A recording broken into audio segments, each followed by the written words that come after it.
Good morning to you. I'm Rob Johnson. We do have new information on our breaking news alert. 2 police officers killed in the line of duty overnight, several others wounded. Now we're getting new information on how this unfolded. It was an unbelievable shootout with a man barricaded inside a house in Allen, Kentucky. It developed first about 6 o'clock last night. State police were then called in. SWAT teams were called in. By 6:30, it involved a couple of hundred officers all arriving on the scene through the evening in Floyd County, Kentucky, culminating with the arrest of Lance Storrs. This man who's from Allen, he was the one barricaded in the house. He has been arrested, and he is now already been arraigned this morning in Prestonsburg. This is Allen, north of Pikeville, just a little south of Prestonsburg. Now, we do know 2 officers have died, 6 other people wounded. We know that they've been taken to hospitals around Prestonsburg, Lexington, Kentucky, Huntington, West Virginia, to get treatment, and that this involved many gunshots over a several-hour period, officers hiding and waiting and really dodging bullets to try and save their lives. News Channel 3's Shannon Litton, he's just gotten out of the courtroom and gotten us new information. He's live there now.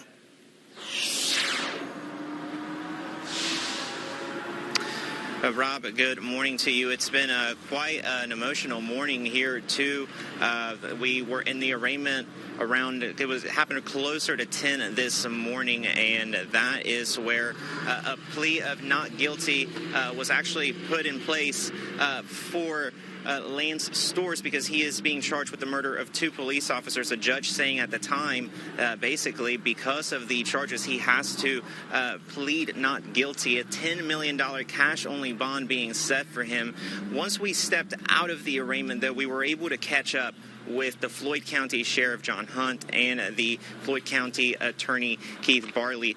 Now, one of the things that I got to tell you, just as they were talking to us, and you'll get to hear from them in just a few moments here.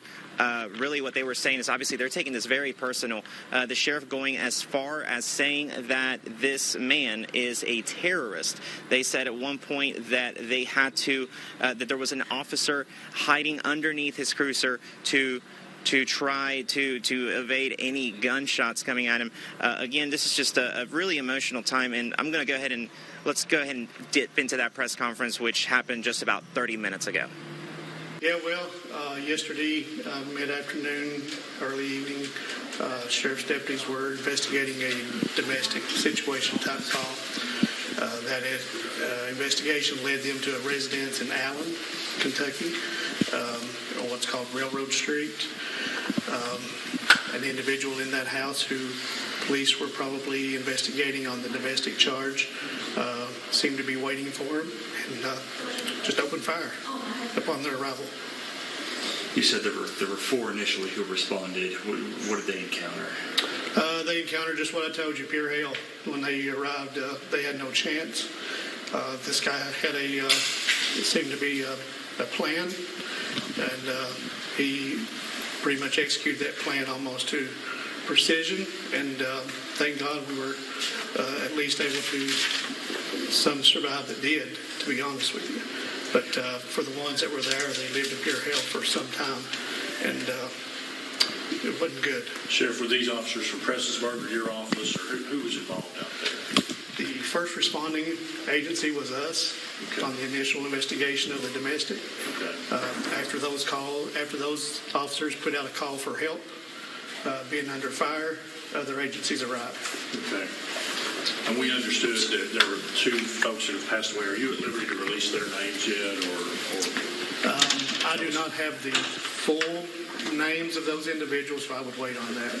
Do you know what agencies? We know those folks. Sure. Obviously, we're not in a position to say anything about personal identifying information out of respect for their families. Okay. We've heard a rumor that Storrs was former military, used to be a former military sniper. Do you know anything about that? We have not been able to confirm that. We have had no facts to make us believe that he was. Through the rest of the night, there was the initial shooting. They called for backup. What happened from there? When those officers came under fire and screamed for help, that call went out on multiple agency radios, and other responding offices, departments arrived. Some were not even law enforcement. One was a county DES, emergency service director. He took fire and he was injured. He's hospitalized right now. So when the deputies put out the initial call for help, the responding agencies, I guess, just entered line of fire without even knowing probably where it was coming from. And we were there for hours before we ever knew where it was coming from. We had no way of knowing who was shooting at us or where the shots were coming from. Did it seem to be coming from inside or? We had no clue. Okay. Yeah. How did things progress? How did they resolve by the end of the night? After hours, and there was some negotiating with the individual. There were some phone calls and some family involvement. And Kentucky State Police obviously did a great job in working with our guys and working with us and talking to this guy. He ended up making some movement on the outside of the property, and they were able to take him. So he opened fire with a rifle before your guys even had any kind of contact or talked to anybody? Yeah, I guess it's a good point. And you should understand that not only are there sheriff's deputies who are no longer with us, but we had Prestonburg police officers, Kentucky State police officer, a constable, several people from several different responding agencies who were shot or killed last night. So can we understand, just make sure, in terms of ultimately arresting him, did he come out and he didn't give up, or did they have to actually go in and get him? Do you know the circumstances? Yeah, I wasn't there. Okay, I understand. Way away from that, but I have no idea. There was some talk last night that you were hit. That was not correct? That is not correct. Yeah, we were fortunate enough to be out of that way. Okay. You know, these are, you have stations here from all around the region, and obviously this is a very tight, close-knit community. When you see that kind of response from all of these agencies around the state, what does that mean to you guys? Because obviously you guys are taking this incredibly personal, and rightfully so. Yeah, it's somewhat encouraging, obviously, for the time it is. So much help came and offered from all across the state. We had officers show up from Ashland, far away, as maybe down into Morgan County, McGoffin County. All those agencies responded: Fish and Wildlife, State Police, ATF. Everybody reached out and said, "We're on our way. Just let us know what you need, what we can do." And thank God for those people. Yeah, you got to understand this carried out over probably 5 to 6 hours of time. So there were lots of responders from federal to state to local level. And thank God for all of them. Keith, from the time we've been inside the courtroom until we've been out here, we can tell you're emotional, and we can tell that you know these officers. What kind of comfort can you provide to their families or to the community at this time? What's going through your mind? I don't know that there is any comfort for anybody at this time. Those people were not just police officers. I think that gets lost a lot of times in the media across the country. You hear about something happening in another state and you think, police officer shot. But it's not a police officer shot, or multiple police officers in this case. These are human beings. These are people with children, spouses, and mom and dads. And their world will never be the same. There's no comforting that. What does justice mean to you in this case? Well, I told this gentleman earlier that there's a special place in hell for people like this. And if there ain't, there ought to be. There's an officer barely hanging on to his life that's injured in the hospital. Is that correct? I don't think at this time we should respond to that out of respect for his family. How are the other injuries? Are there injuries life-threatening too, or are they expected to recover? Can you say anything?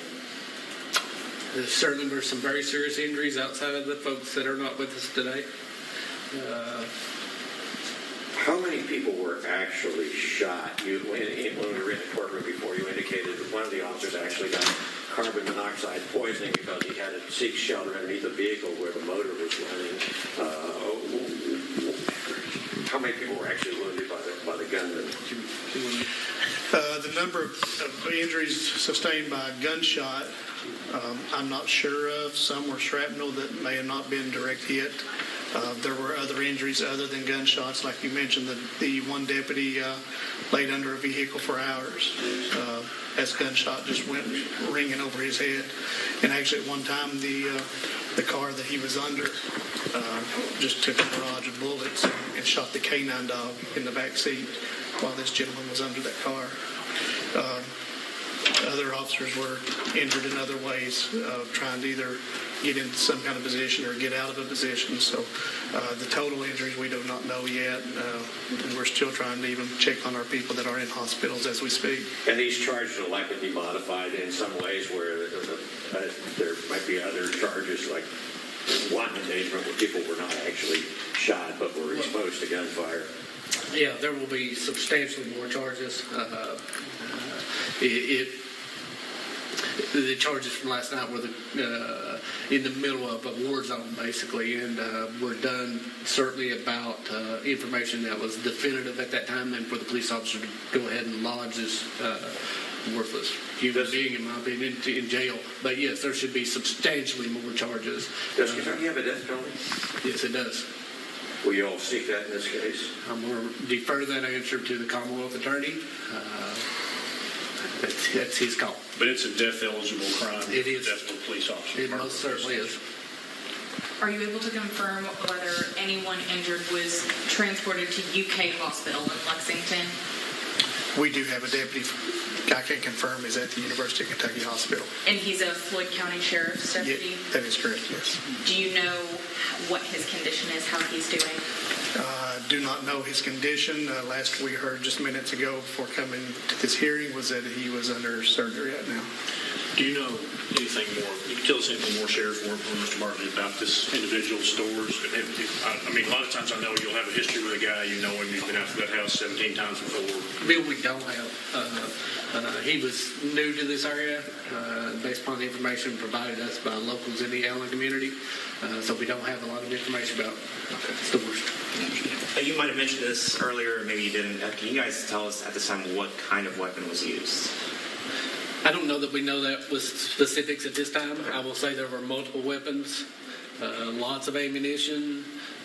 You could hear I was actually personally there, you could hear the gunfire ring out, and you could tell there were different caliber weapons, some smaller caliber, some larger caliber, some shooting at extreme velocities. I mean, very quick shooting. I don't know if it's fully automatic or if he's just shooting a semi-automatic extremely fast, but there were multiple weapons. So he used multiple weapons, is what you guys believe? No doubt. I know, Sheriff, you weren't there, and I don't know, Keith, if you're privy to whether he surrendered or was taken down when he came outside.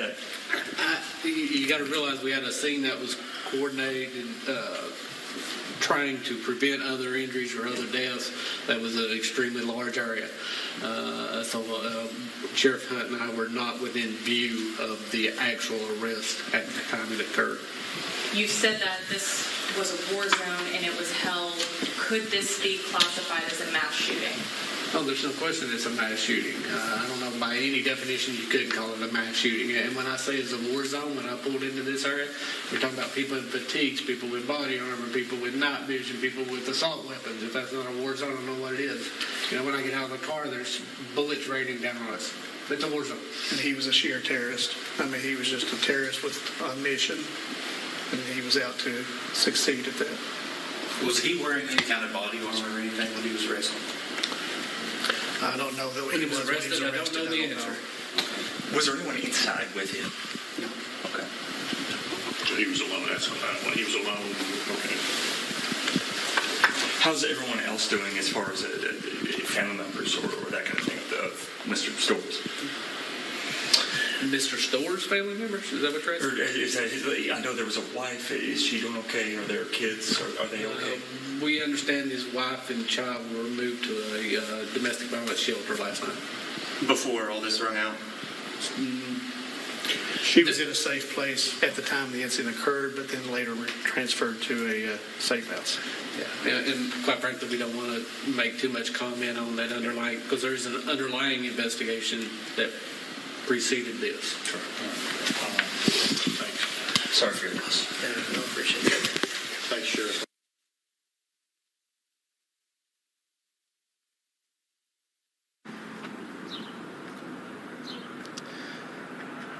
Now you've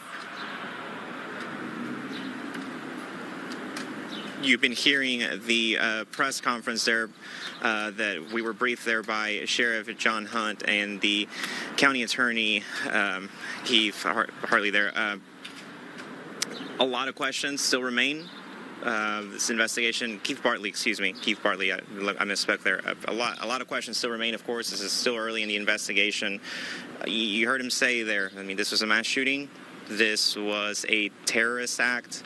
And they even said this was planned, and that the suspect here, who's been charged with 2 counts of murder, of course, that he planned this, that Mr. Storrs planned this. The 49-year-old still behind bars at the Pike County Detention Center. There will be more information in the days and the weeks to come.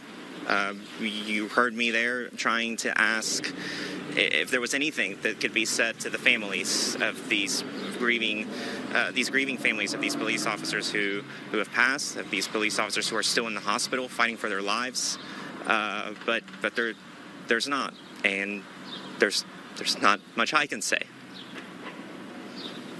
Shannon, appreciate the coverage. Stay with this. We're going to have much more coming up at midday on this shooting, but you could tell how emotional those men are, men who see violent acts all the time and deal with them on a professional basis, who are struggling. We will have much more coverage on this breaking news situation coming up at midday. We're going to rejoin Studio 3 right after this break.